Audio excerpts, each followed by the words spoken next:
me nomme Sadou Sidibé. Je suis administrateur civil de formation et je suis fonctionnaire à la retraite. J'ai occupé des fonctions importantes au niveau de l'administration burkinabé. Notamment, j'ai été préfet à l'intérieur du pays. J'ai sillonné pratiquement les 45 provinces du pays. Après, j'ai été secrétaire général de la Commission électorale nationale indépendante pendant 5 ans. Par la suite, j'ai été nommé secrétaire général du ministère en charge de l'administration du territoire, de la décentralisation et de la sécurité. Et ces différents passages m'ont donné une certaine connaissance d'abord de la problématique sécuritaire et aussi des questions de gouvernance. Alors, après ma retraite, j'ai continué à travailler dans ce secteur à travers le cabinet que j'avais ouvert.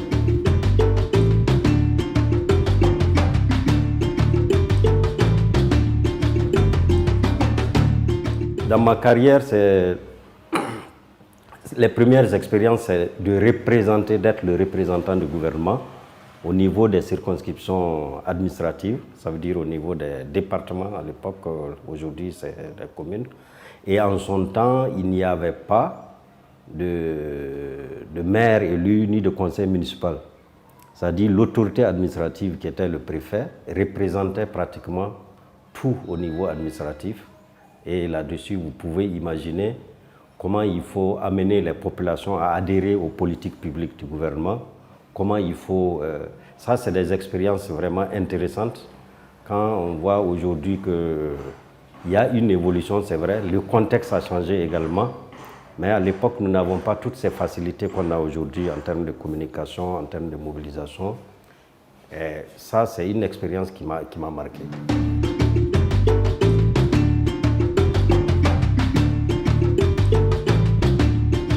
Ce qui m'a amené à m'engager auprès de DECAF, c'est précisément parce que d'abord je connaissais un peu les objectifs de DECAF quand j'étais en activité. Et puis j'ai quand même suivi un peu l'approche que DECAF avait auprès des institutions publiques, auprès des parlements, auprès des organisations de la société civile. Et cette approche me paraissait vraiment la plus indiquée dans le contexte que nous vivons.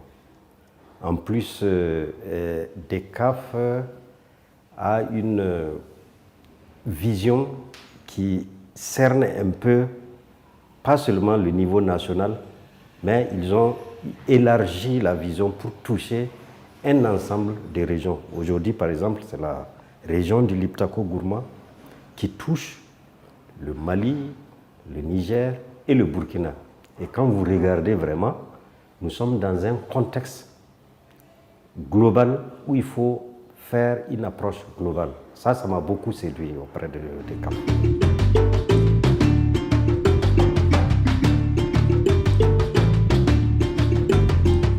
Les principaux enjeux, en fait, de la sécurité ne sont pas à dissocier des autres enjeux.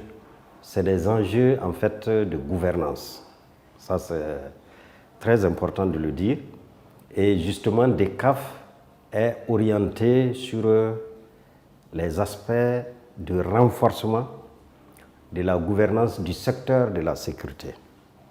Et pour ça, il faut amener l'ensemble des acteurs à avoir une concertation, un dialogue pour permettre justement d'avoir un contrôle et une surveillance du secteur, pour renforcer la gouvernance du secteur de la sécurité. C'est pour ça que je dis qu'il ne faut pas dissocier. Et c'est pour ça, quand vous voyez les partenaires institutionnels et non institutionnels de DECAF, il y a les principaux acteurs qui peuvent agir sur le secteur de la gouvernance, qu'elle soit sécuritaire, administrative ou même politique. Je vous prends un exemple.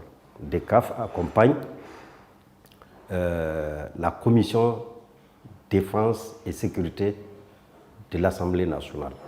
Il se trouve que par rapport aux lois et par rapport au contrôle de l'action gouvernementale, c'est cette commission qui est habilitée et qui fait des missions d'information sur le terrain. L'autre aspect, par exemple par rapport pour la société civile, nous appuyons, DECAF appuie énormément les organisations de la société civile qui interviennent dans le secteur de la gouvernance du secteur de la sécurité. Voilà un peu un ensemble d'éléments qui motivent un peu, qui montrent aussi la capacité de DECAF à cerner la problématique du secteur de la sécurité.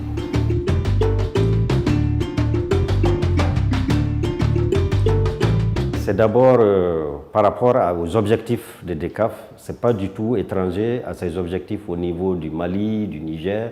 Il s'agit d'abord de favoriser et de renforcer la création d'un environnement juridique qui est favorable à la gouvernance du secteur de la sécurité. Et en cela, DECAF déploie un ensemble d'appuis techniques et financiers auprès d'une structure, par exemple, qui est basée au Premier ministère et qui regroupe le ministère de la Sécurité, le ministère de la Défense et le ministère de l'Administration territoriale et toutes les autres institutions, qui est le secrétariat général de la Défense nationale ou le secrétariat général à la Défense nationale. C'est une structure qui est interministérielle et qui conduit aujourd'hui la politique de sécurité nationale. En deuxième position, DECAF appuie également le ministère de la Sécurité, le ministère de la Défense, le ministère de l'Administration territoriale, l'autorité supérieure du contrôle de l'État. Et DECAF appuie aussi, en plus de cela, les OSC à travers la CNDH, qui est la Commission nationale des droits humains, le mouvement burkinabé des droits humains et des peuples, et d'autres structures de ce genre, notamment il y a une plateforme des OSC qui s'occupe des questions de sécurité et de gouvernance de la sécurité. DECAF appuie ça et DECAF appuie après les structures, institutions même de l'État, notamment au niveau du renforcement des capacités professionnelles, opérationnelles des hommes et des femmes qui sont sur le terrain, notamment la police, la gendarmerie. Vous savez qu'aujourd'hui, la zone de Liptako-Gourma touche les 3 pays. Donc il est important qu'il y ait une cohérence, une harmonie par rapport à cette intervention. Et le programme actuel, en fait, est logé dans un programme plus large qui est financé par le Royaume du Danemark, qu'on appelle le programme Sahel pour la paix. Il y a eu une première phase, nous sommes sur la deuxième phase. Et dans ce programme, il y a tout un ensemble d'actions, d'activités, et ça permet en tout cas d'amener la stabilité au niveau de la région à travers la gouvernance du secteur de la sécurité. Voilà un peu en gros la démarche qui est en cours. Et dans cette démarche-là, DECAF est très sensible aux aspects genre.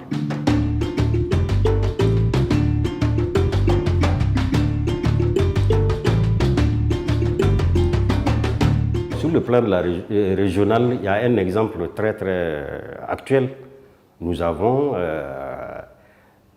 mis en relation, il y a une mission d'étude du Centre national d'études, stratégie et de sécurité du Niger, qu'on appelle le CNES, qui va faire une mission ici auprès du secrétariat général à la défense nationale, le SGDN, et notre Centre national d'études stratégiques qui vient d'être créé. Ils vont faire une mission d'échange d'expériences. Ça, c'est déjà quelque chose d'important. Et à ce niveau-là, les programmes sont déjà arrêtés. Nous pensons que l'activité aura lieu bientôt en septembre. Alors, ça, c'est un exemple de coopération entre les pays, entre les différentes institutions qui s'occupent des politiques d'orientation et des différentes stratégies. Il faut une cohérence, il faut une harmonie.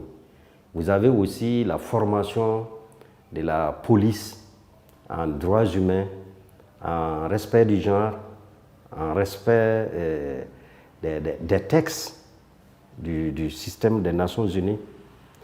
Et cette formation est conduite par la POLIDH.